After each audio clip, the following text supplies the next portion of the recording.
connections, and you just said Yeah. connections, and I Mhm. think also like being able to look at things where, yeah, there's this piece that's really, really tough. But in that, there's also all this other stuff that's pretty amazing.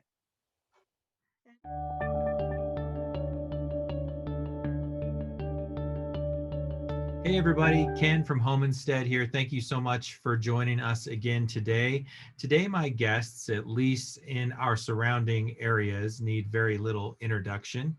Jytte Lokvig and Ruth Dennis are among our community's most well-loved and appreciated dementia experts.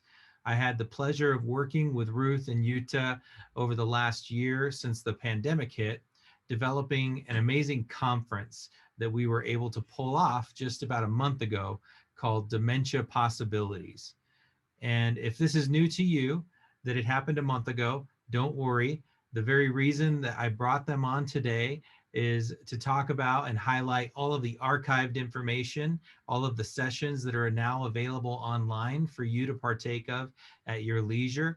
We're going to be talking about that and diving into some of the content that we appreciated the most out of the conference, and we'll let you know where you can find all of it. So welcome, Jytte and Ruth. Thanks for joining me today.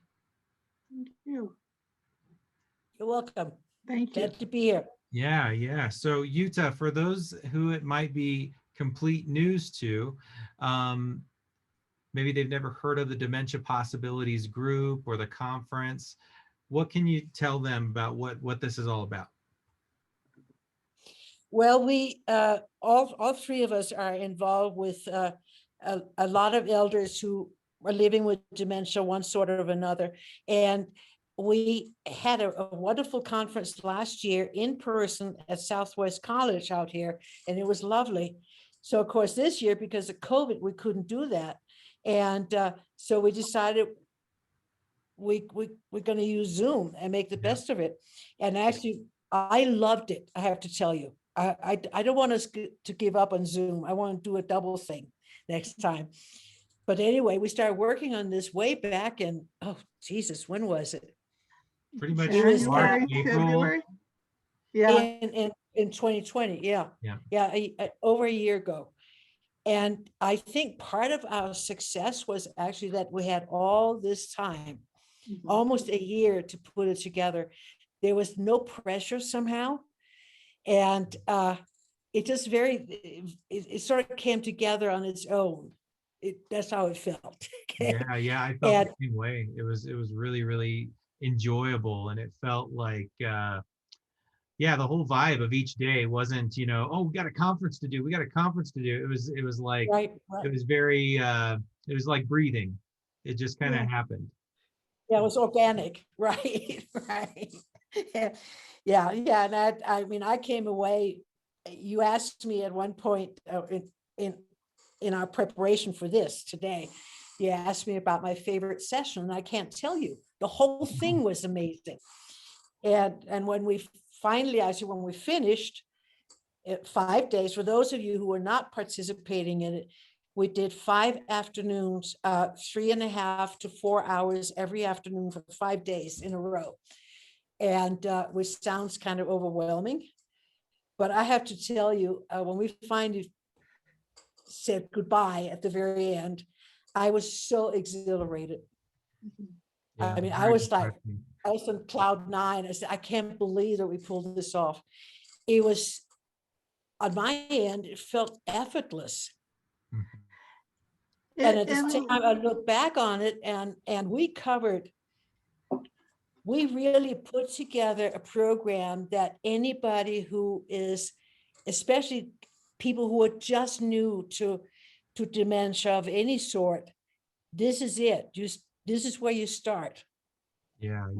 With dementiapossibilities.com, and because it's that complete. I'm very proud of it. Before we get ahead of ourselves, I wanted to ask Ruth, as you think back on the conference, I know that Jytte mentioned that she doesn't feel like she can pick her favorite because it'd be like picking her favorite child.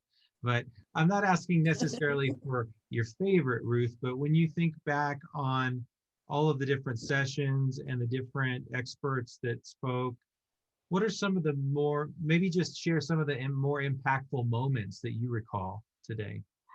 I think a couple things were really impactful. One is in setting it up, I think all of us found pieces of ourselves and our skill levels that were kind of unexpected and different. Like, I'm actually very structured and task oriented, which is kind of amazing. Not something that generally clicks with my personality. But I also think there were a couple of conferences that I wish we'd have had a full day on, or 2 or 3 hours. Yeah. One of them, the options one that you did, Ken, because I think that information is so important to caregivers. And I found myself during each day of the conference kind of planning next year's. It's like, oh, this makes a lot of sense and we need to go deeper into this. And I was really, one of the things that I was really surprised by, in not in a happy accident kind of way, but in an almost synchronicity kind of way, is that the way we group things on each day was very coherent and very helpful for different subjects. Like, we started out with, Susan talking about living with Alzheimer's and living with dementia, and how powerful her presence was through the whole conference, Susan Votman. And then got into, Dr. Trone and just the nurturing piece and introducing the art pieces. But then Tuesday got into, communication and living with it, and how it, and the panel on creative caregiving. And then, so a lot of very nuts and bolts day-to-day stuff that was there, and then Wednesday, the very love and money and the structure and what's out there and how you get support, you followed by Amy and Kitty. And then Thursday was kind of the esoteric day about grief and poetry and music.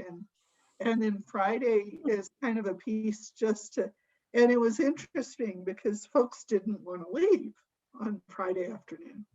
It wasn't That's like, right. okay, let's shut this down, I want to go take a nap. It was, we're here.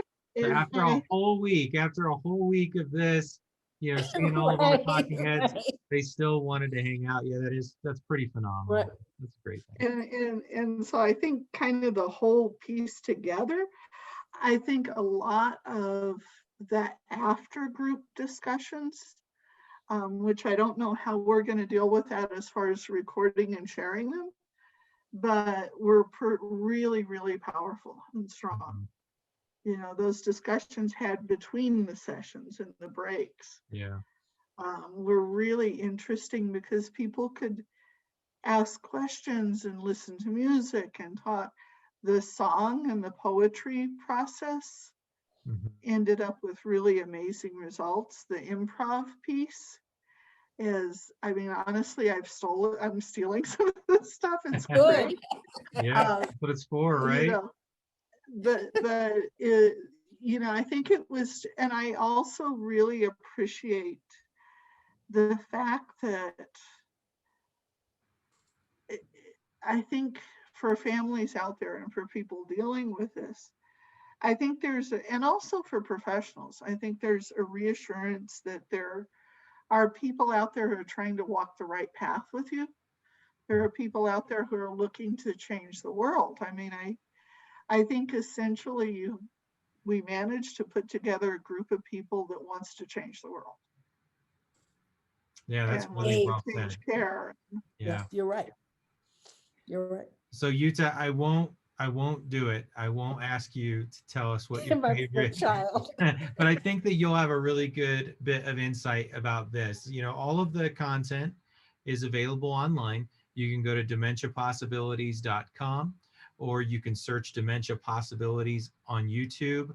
If you do that, the channel will come up and you'll have all of the videos there from the conference. But for someone who is kind of new to this journey, relatively new to this journey of being a caregiver or living with dementia, maybe they just received a diagnosis in their family or for themselves, what session might you recommend for someone in that kind of a position? You tell like who's in those shoes? Actually, if you go on the website, the way that it's organized, again, all the videos on the website, but it's organized by day. So Mhm. day one is the one that gives you the basics. Yeah. So I would want you to do day one, and then I would want you to do just the beginning of day two. Because Ruth and I did a session that I think is Communication. on communication and approaches, and that is invaluable. Everybody really needs to watch that, and then take a break and then watch it, Yeah. the Yeah. rest of it. But I look back on our schedule, and the way we put our program together is absolutely perfect for people who are just starting. Because if you start with day one and you may be overwhelmed, take a break and then do day two and then do Yeah. day three and so you will end up with a really comprehensive picture in the end. Because this is tough. Nobody's prepared for this. Yeah. Families are not prepared for this. And we don't teach this, unfortunately.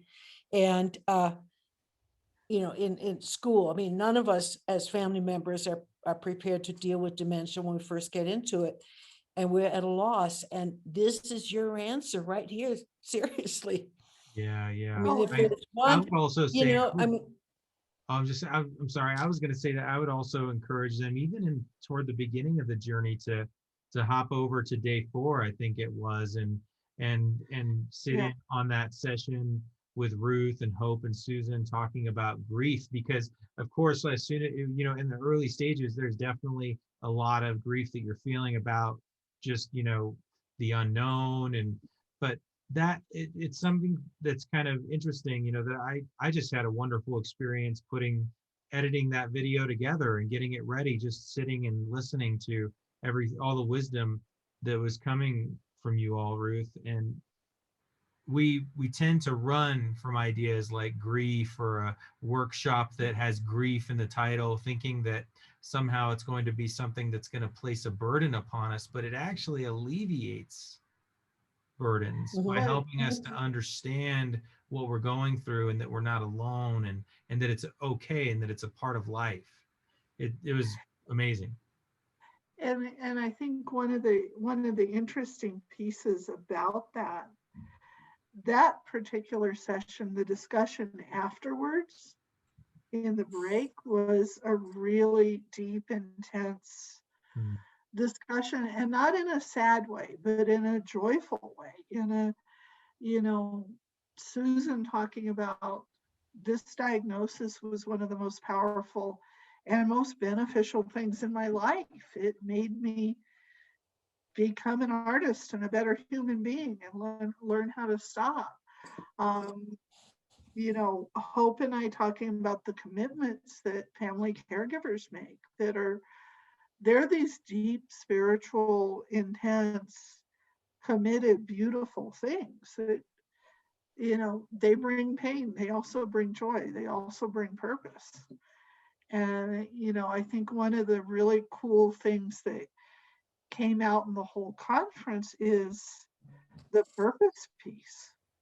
mhm, You know, Yeah. yeah. Yeah, kind of overarched, there's an overarching thing that kind of the picture became clearer and clearer as it went on, that the whole thing wasn't just about dementia, it was about life. Like, and it was Yeah, about and it was about connections. connections, and you just said yeah. connections, and I Mhm. think also like being able to look at things where, yeah, there's this piece that's really, really tough. But in that, there's also all this other stuff that's pretty amazing. And even our most practical discussions did that. Yeah. Mhm. So Ruth, I'll ask you, on the other end of the spectrum, if someone were to stumble upon all of this information in this group for the first time, and they're maybe toward the later stages of their journey with being a caregiver or having a loved one, or they themselves, there's some of the workshops that I think someone at various stages of dementia could get a lot from if they were sitting there with their loved one processing it. But someone who's, walked a lot of this road already, where might you point them? I would, I would to the some of the creativity pieces, all of the creativity pieces actually. The mural, the virtual mural, as a way to laugh and goof off about this stuff, and that it's fun, but also the music and the poetry as a way to process. The grief lecture, and that a big part of it for family caregivers is, and you just started this out right away in our communications talk too, you're gonna screw up, forgive yourself. Yeah. You don't carry the weight of the world around. There are some things you can't change, there are some things you can.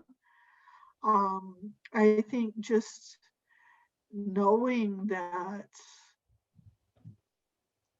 and I think one of the things that the professionals who spoke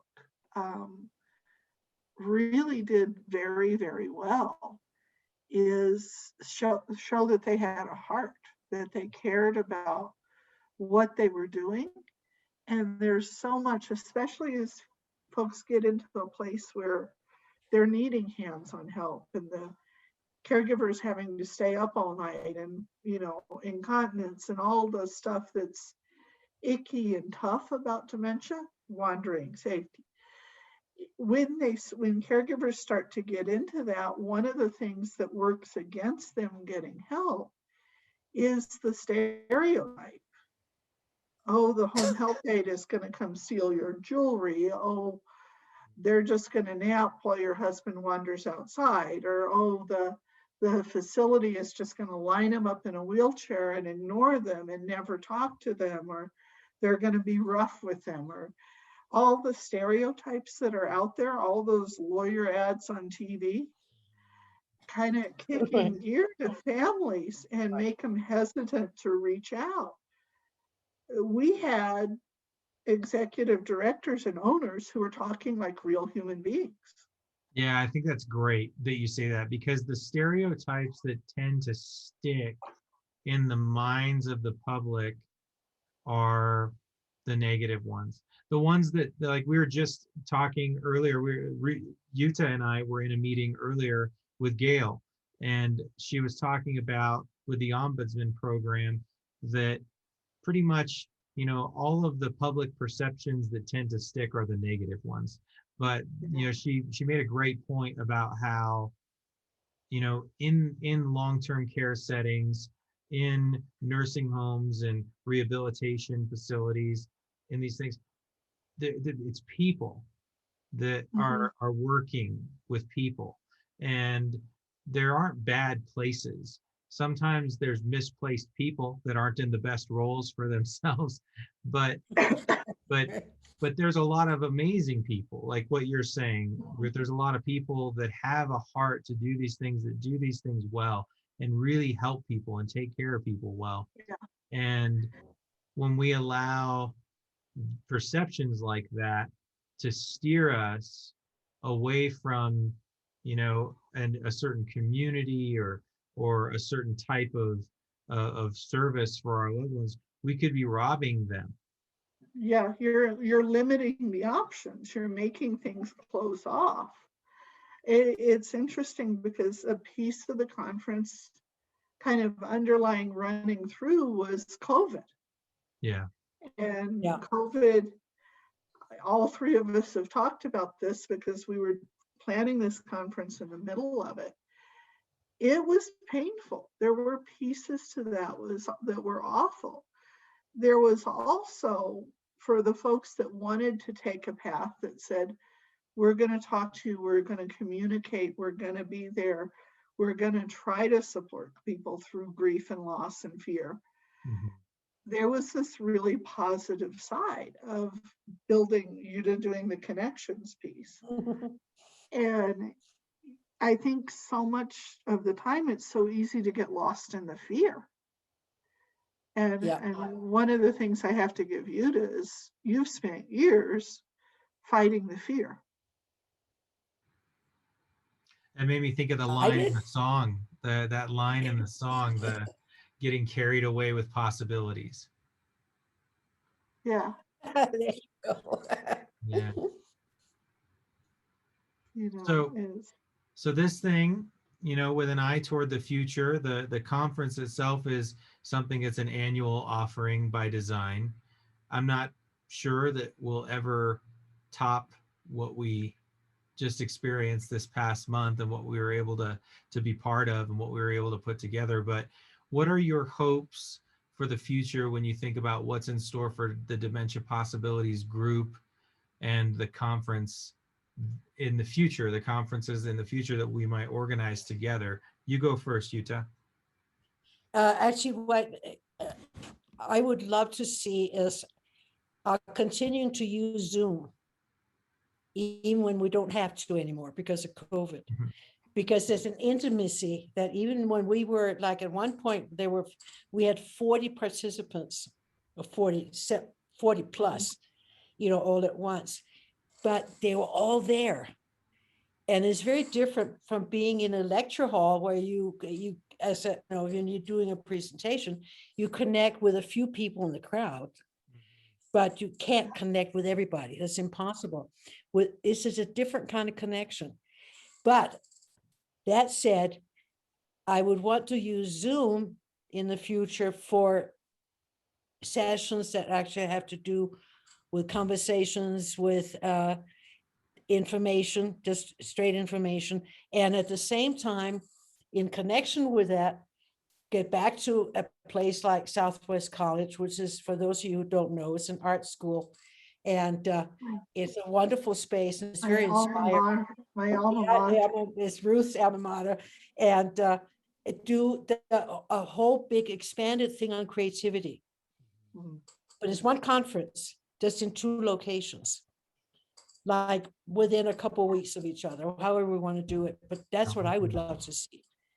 Because there are real bonuses with a Zoom that you Yeah. don't get in person. And on the other hand, you really, the one thing we were struggling with is that with the creative stuff, that needs to happen in person. Mhm. I think all of it, that both the art and the music and the poetry, it's much more effective in person. So I would like to see that. We do Although both. I do, and I'm going to give our tech people who did the hosting for the day a little bow. I was kind of impressed. I was really impressed by how we were able to technically pull off some of the poetry and the music and the whiteboard and Yeah. the improv and make it work in this format. And it is different than having clay in your hands and throwing paint around and dancing. But it was there. The essence was there, which was good.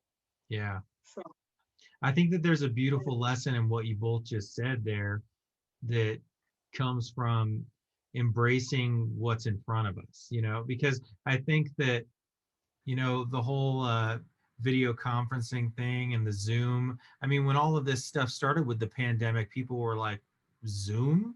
What is Zoom?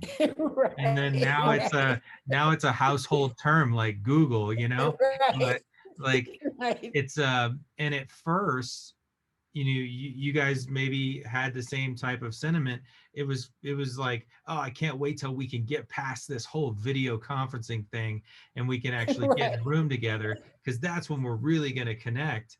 But I think that by embracing the medium and accepting what we had to do to connect with people, even if it was under the guise of like, let's do the best we can, it's not going to be as good, blah, blah, blah. We were surprised. yeah, We were Yes. surprised by the Yes. fact that it was probably more beautiful than we could have ever anticipated, like we would have ever expected. Mhm. The level of connection that was made possible was a great surprise. And there are things I would like to expand on. One of the things that I would love to do is another options panel with some of the programs out there that are free of charge.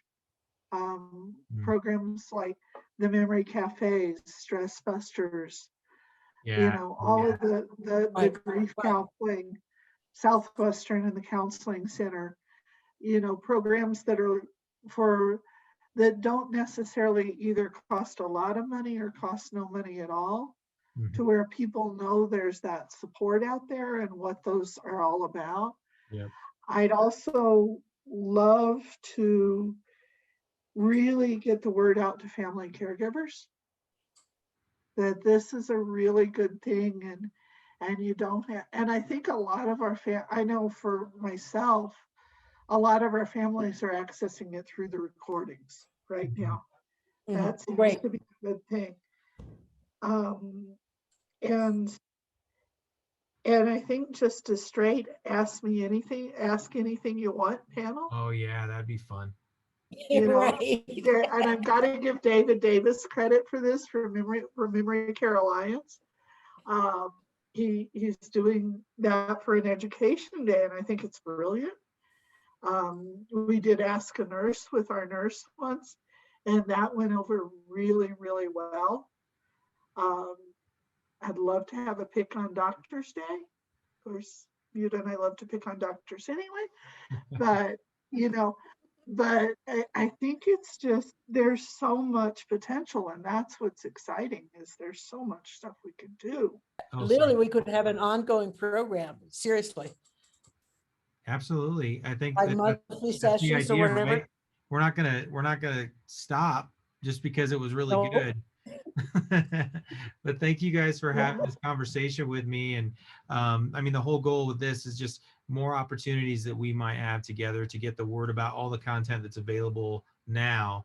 And then, yeah, we're definitely going to add to it. We're going to keep going on this and keep doing what we can to serve the community who's dealing with these issues. And yeah, thank you for having this chat with me this afternoon.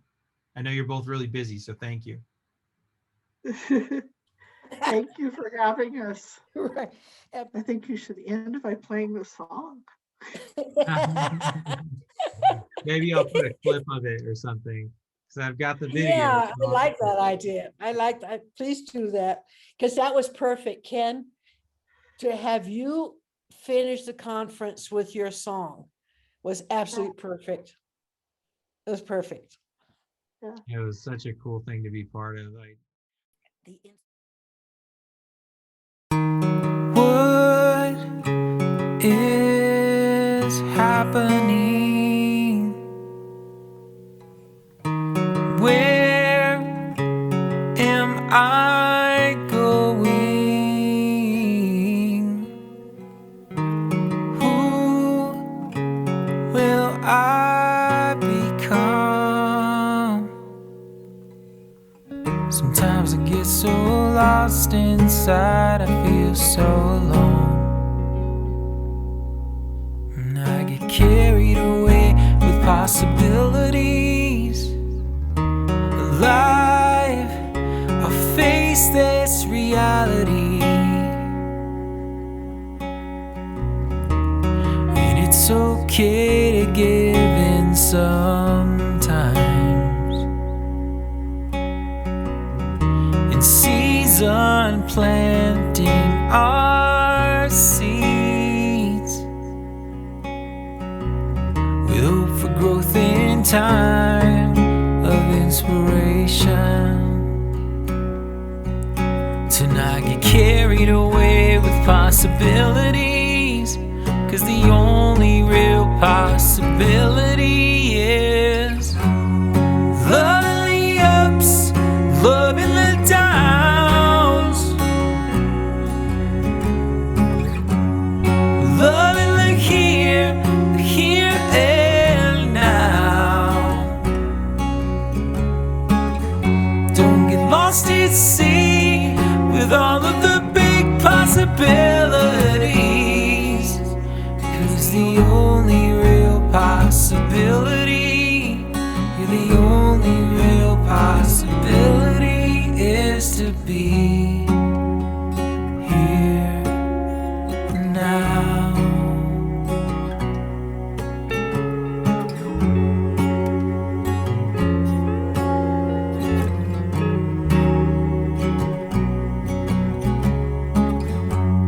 And though I've been stunned, I must still go on. Believe that I'll be surprised, 'cause baby, love is born of fire. I'm finding new sight, I'm finding my tribe. Rainbow of color so bright, made of beautiful lives. When we can't move on our own, baby, we can move together. To love in the ups, to love in the downs, to love in the here and now.